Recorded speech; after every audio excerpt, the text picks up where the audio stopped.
I was asked to teach 1 week about entrepreneurship in the new design school at Stanford. And I was like, what can I do in 1 week? So I had 14 teams, and I gave them each an envelope with $5 in it.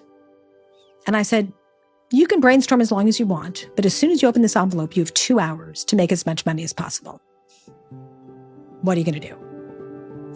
And this was, I basically gave them essentially nothing, right? A few dollars. And they needed to figure out what value they could create. Okay. Now, there were the people, I knew you could do something. I could have a lemonade stand or a car wash or do something small. And there were the groups that did that. Then there were the groups who said, hey, you know what?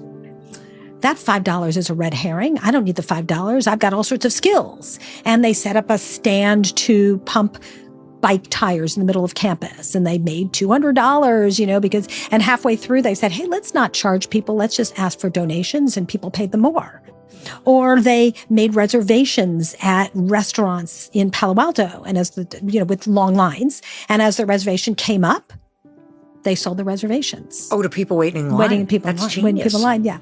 So, but then there were the people who said, you know what? The $5, the 2 hours was a red herring. The $5 was a red herring. Maybe my 3-minute presentation class is where the value is. And they sold it for $650. What do you mean? To a company who wanted to recruit the students in the class. Oh my gosh. So they took their slot where they were going to present their findings. And they called a company and said, do you want to come and pitch a Stanford design class? Exactly. They had to be creative, right? They had to come up with creative solutions. What do I do when I have nothing? And this is also tied to luck, because guess what? Opportunities are everywhere. Most people think, oh, I don't have any money. But these students created all this value with nothing, looking around and seeing the problems that were around them and figuring out how they could come up